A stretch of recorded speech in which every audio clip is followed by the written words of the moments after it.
And we made it. It's the last talk of the last day of SREcon before the plenary sessions. Thanks for coming. And thanks for coming to my talk about how your infrastructure needs to die. Ominous sounding, but hopefully won't be that scary by the end of it. My talk is divided into three parts. At first, we're going to go on a heist.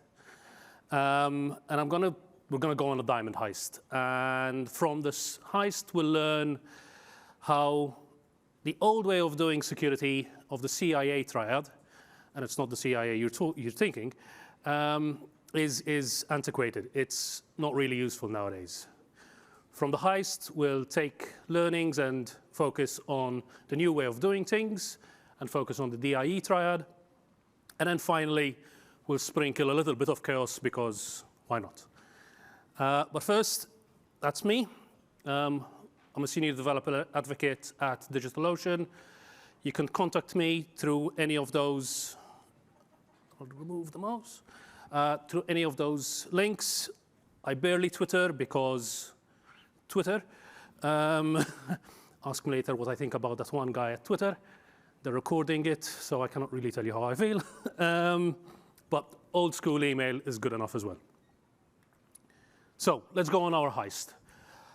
We're set in Antwerp, Belgium. And by the way, this is a true story. This actually happened, or at least what I'm going to tell you is based on a true story. We're in Antwerp, Belgium in 2003. And we've got a gang of bandits made up of 6 people. We've got the genius, who specializes in alarm systems and pretty much can disable any alarm he finds. We've got the monster.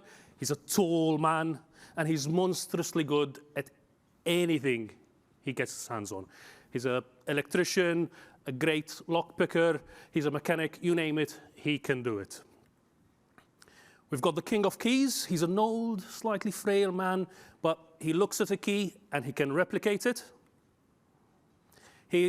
We've got the Antwerp diamond dealer, and he's an insider. And for a heist like this, you do need an insider. You always need an insider. Speedy, he's the fidgety one. He's still new at the game, but he's friends with the mastermind, and he'll be our lookout and getaway driver if anything goes wrong. And finally, the mastermind himself, Notar Bartolo, who is the suave Italian man. He can charm you into doing anything, and he's the one who's concocted all of this. Our target, it's a vault 2 floors down the Antwerp Diamond Center, and it's filled with about 160 safety deposit boxes. And all these safety deposit boxes are stored with precious jewels, cash, family heirlooms, you name it, it's there. Obviously, this vault is protected with multiple security systems. The first challenge is the 3-ton vault door, which has a lock combination with 100 million possible iterations.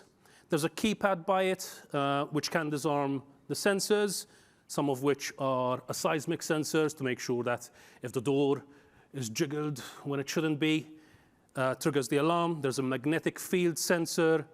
There's an infrared heat sensor, security cameras, light sensors. It's filled. All of these sensors are hooked up onto an alarm system, and if the alarm system does trigger, a special security force within the building is informed and rushes down to the vault. So all of these systems can be related to the CIA triad within InfoSec. First off, C, confidentiality. So what needs to be kept secret or private is actually kept secret and private. The combination lock, the code on the keypad, all of that is only known to a select few. Or so we think. Integrity. I mean, the vault door is made out of 3 tons of steel, and there's 2 floors below the Antwerp Diamond Center. Every security box has its own unique key. Every member within the private security force goes through rigorous security checks to ensure that they can work there and should work there. And once the door is shut and the code is entered into the system, everything's armed and no one is allowed in. Or so we think. And finally, A for availability. So even though you've got confidentiality and integrity, you need to allow your customers to avail themselves of their money, of their jewels. Otherwise, it's a bit useless having the vault over there. Obviously, you only allow customers to go down the vault under strict supervision and only during office hours. But that's what we think. So all these systems are not going to be easy for us, for our gang, to get into. But they're fairly ingenious, and tackling each and every one of them is going to be simple for them. So first off, Notarbartolo disguises himself as a diamond merchant. And over a few months, he gains the trust of the security. As we said, he's a charmer, he gets to know them, he asks them about his family, he's friends with them, and they get to know each other. And because he gains this trust, he's allowed to place pinhole cameras both inside and outside of the vault. He's also allowed, on the day before the heist, to spray some hairspray on the heat sensors, which temporarily disables the sensors.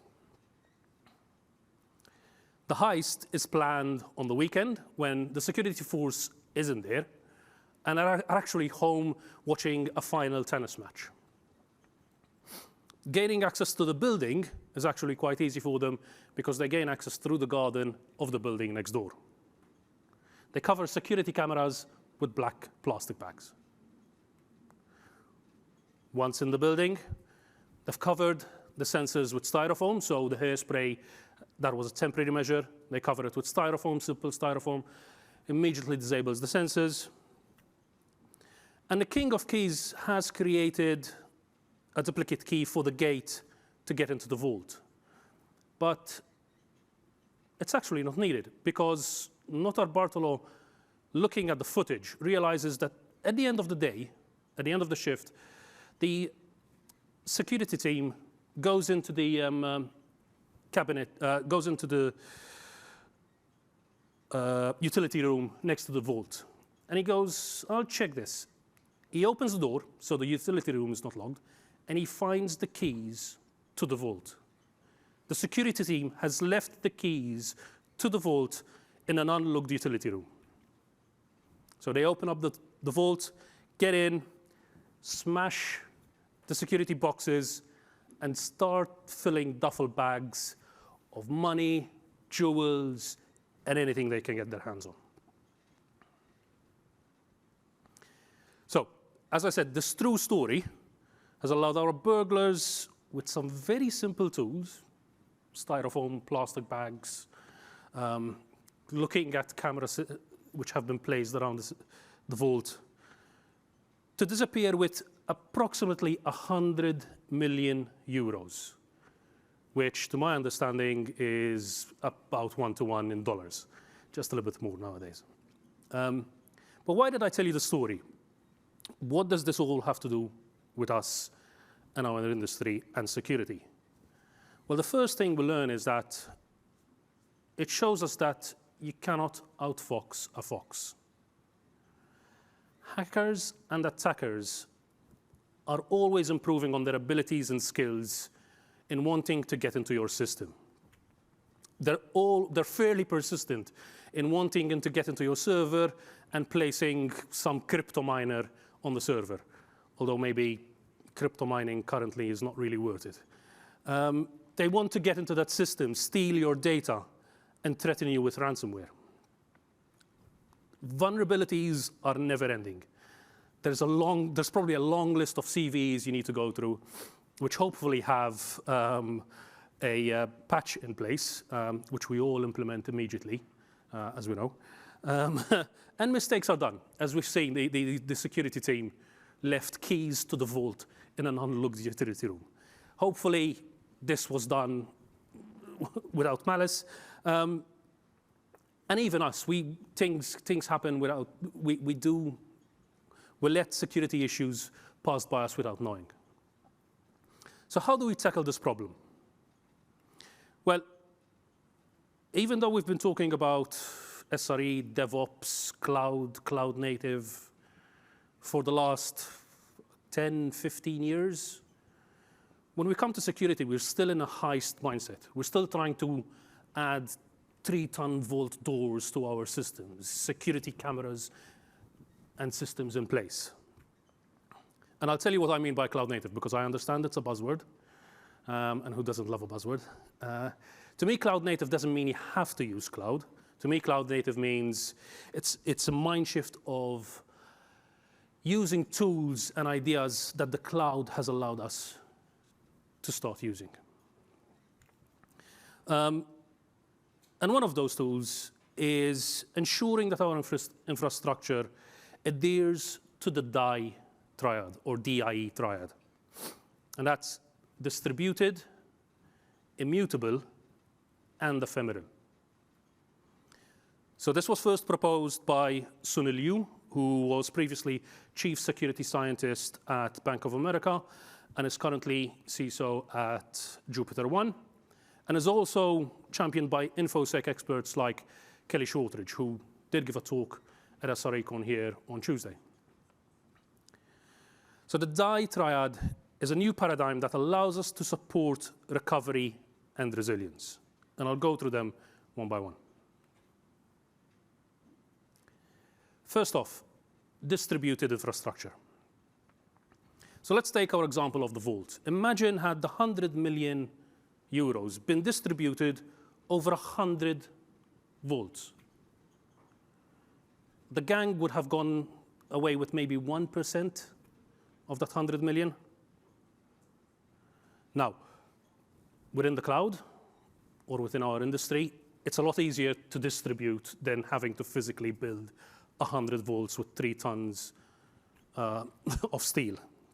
We can easily spin up 100 containers, 100 servers, 100 clusters with a click of a button.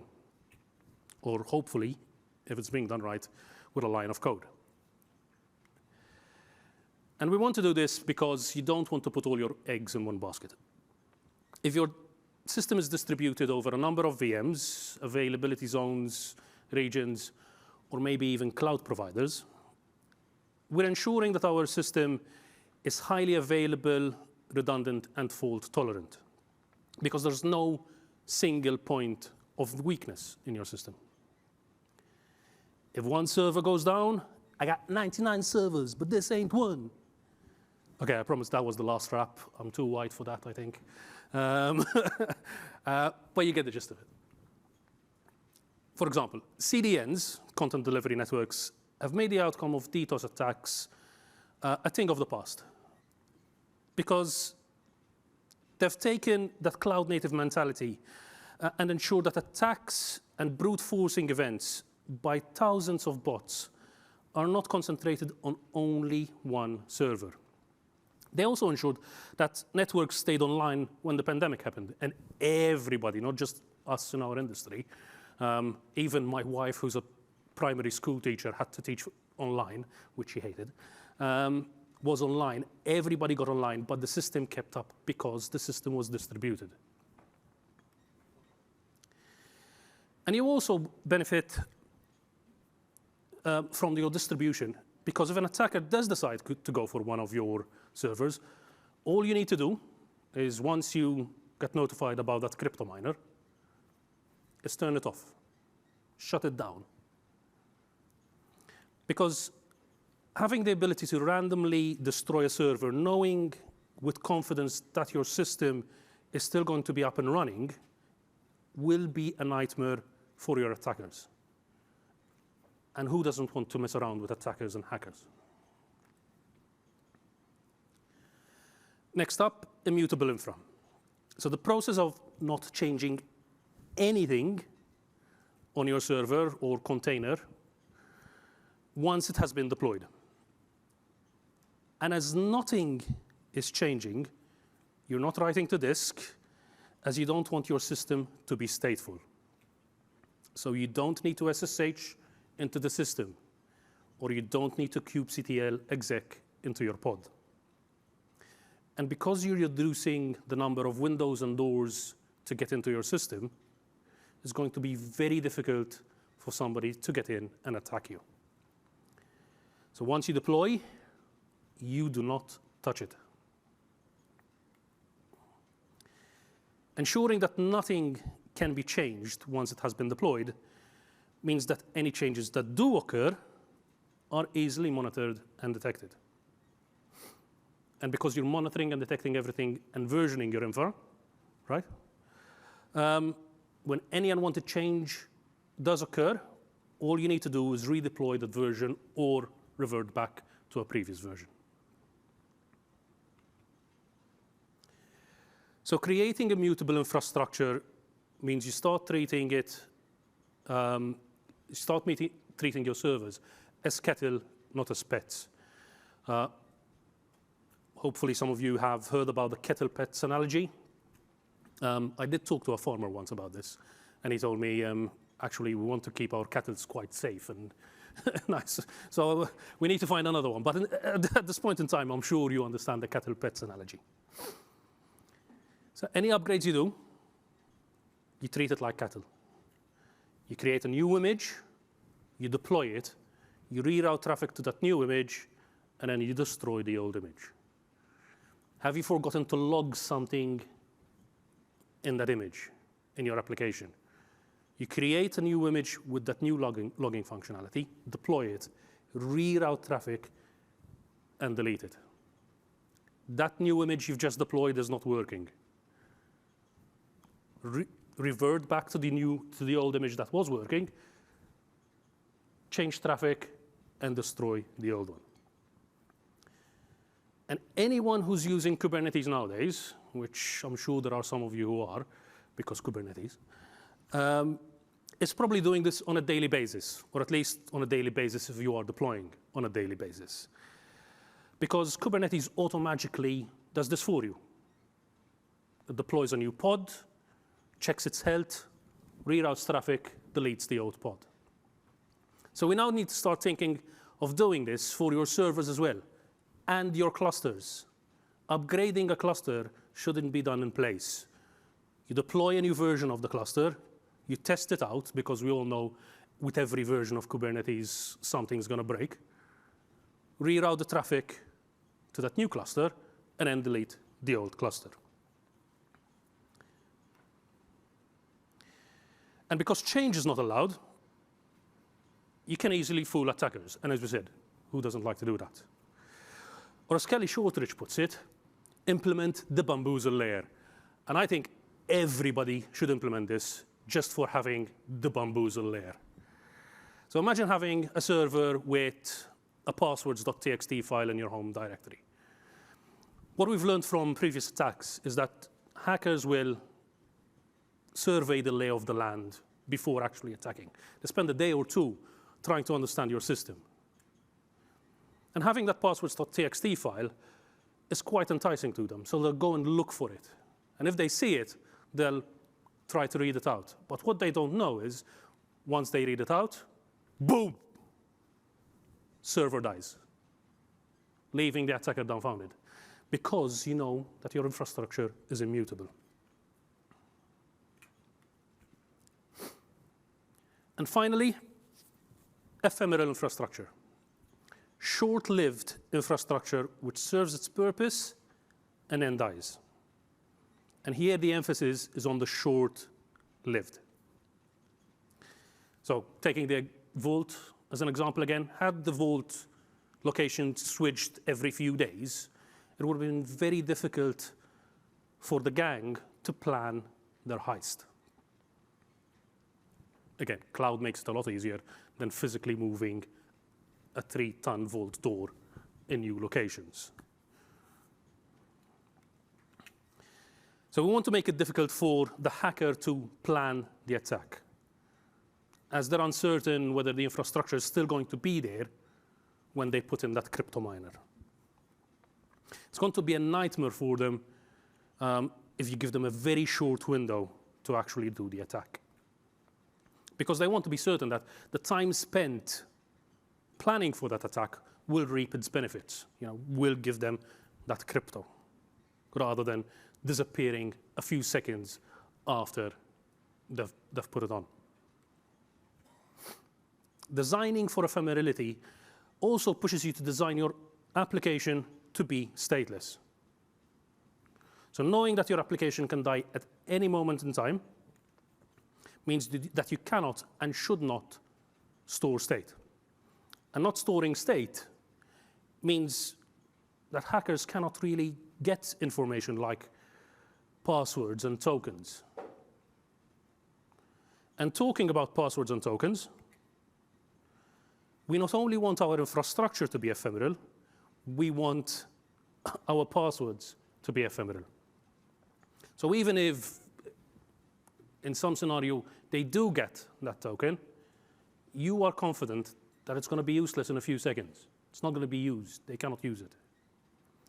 Having infra that dies every day, hour, minute, but still using the same password over and over and over again is going to be a hollow measure.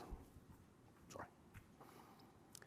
So make use with tools like HashiCorp Vault, which will easily allow you to rotate passwords for you. So designing infrastructure that is distributed, immutable, and ephemeral, in essence following the D.I.E triad, will incorporate security inherently. And the old principles of confidentiality, integrity, and availability can be ignored. As Sunil Yu puts it, if my system is distributed, why do I need to worry about my availability?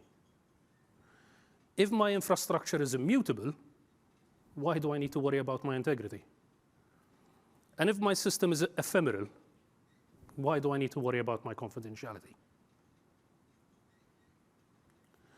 So I'm going to go over a very short demo, and there are flaws in this demo, but there's a reason for that. So I've set up a system where I have multiple servers. I'm showing 3 here, but I'm actually running 10 servers.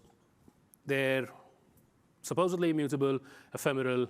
They can die at any point in time, and the system should still stay up. I do have some statefulness with a bucket or spaces, which is what DigitalOcean calls it, and a managed database, because there are times you do need state. And yes, I understand that. We'll talk about that in a bit. And in essence, what I'm deploying is this website. This is Sami's travel. Sami is DigitalOcean's mascot. It shows you where Sami has been. People can upload photos, put lists of places where Sami wants to go, and pinpoint it on the map. So I've left port 22 open for the sakes of this example. And I've got, I can't see the cursor, yeah. I've got a check for the site. My site is up. And I'll SSH into one of the servers. For example, an attacker has managed to grab my SSH key. He's gone into the server, and he's looking around. Or they're looking around, sorry. We're in. Cool, awesome. Nobody knows that I'm in. Site is still up. As we said, attacker will start looking for the lay of the land, understanding the system. We'll do an LS to see what there is. Yeah, BashRC. Nothing important there. Profile, SSH files. Ooh, what's this password.txt file? Interesting. Let's see. So I kept passwords to get all the passwords, and bamboozled. The server has died. But my site is still up. I've actually killed the server. So what happens is, what I've done is during my setup, I use incron to state that any event on my passwords.txt file run my shutdown command. And again, in this example, where are you? Shutdown command. I'm just restarting the server. You can see some pings going down. Load balancer is pinging to the shutdown server. You can always make the shutdown sequence a little bit more intelligent rather than just randomly shutting down, maybe bombing out SSH. But because my server is actually immutable and ephemeral, I can block port 22 and not have them be able to SSH in. All of this is done through Terraform and Packer because it automates the system and makes it a lot easier. So I know easy for me to say, create infrastructure that dies, set up a system like this. Obviously, we're not only running a simple website, and you probably have systems which are already running. So what can we do? Let's create some chaos. So implementing chaos engineering, or creative destruction, shows us what we need to improve on our current system. So if I take my example, if my password to my database is not ephemeral, it's static. One way to improve on my system would be to create an ephemeral password to the database. So using chaos engineering will show us what happened to our system when things go wrong. It will also tell us, do we actually know our system? Because most systems aren't as simple as the ones I showed you. They get complex. Does it react the way we think it will react when things happen? And a hard requirement for chaos engineering is having good, if not amazing, observability. You need monitoring, logging, metrics. You need to understand what your system is doing. Without it, it's the clueless leading the helpless. But chaos engineering sounds a little chaotic. Chaos engineering is another one of those buzzwords which has taken a life of its own. What you actually want to do is experiment. And like every good experiment, you start off with a hypothesis. You start off with, I think my system will react like this if X will happen. I think my system will stay up if I get a DDoS attack, as a simple example. So once you have that hypothesis, it will form how you're going to do your experiment. It will tell you what you need to monitor, who do you need, what redundancy systems you might have once the experiment goes awry. So having that hypothesis initially is extremely important because it flows on what you're going to experiment. You can then do your experiment, test it out, and then confirm or invalidate your hypothesis. So once you start doing chaos engineering, and experiment on your system more and more, you start finding your pets and you start finding your kettle. And hopefully, as I've convinced you, securing infrastructure that is ready to die means it's a lot easier to secure. But before I finish, I want to answer the question, do I need to do everything all at once? Does everything need to be DI? Does everything I need to start releasing my monkeys into the system to do chaos everywhere? Obviously, no. As I said, what I showed you was a very simple example. We have complex systems. But start understanding your system.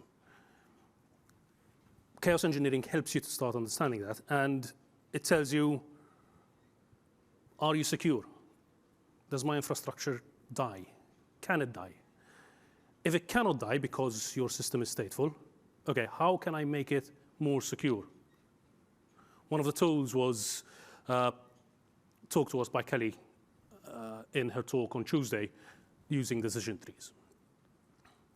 So if you're not happy with your system, hopefully you can shift it towards being distributed, immutable, and ephemeral. In conclusion, the more your infrastructure is distributed, immutable, and ephemeral, the lower you are allowing your infrastructure to impact you, and therefore lowering the risk on the system. And once you do that, you can be as cozy and as snug as this cat over here. And who doesn't want to be like that? Here are some people I mentioned, and a report by Kelly Shortridge and Aaron Reinhardt about security chaos engineering or resilience. I believe it's free to download, but they do have a book coming out in about a month. You can pre-order it. I highly suggest you do that. Thank you for coming to my talk. Happy to ask any questions, concerns.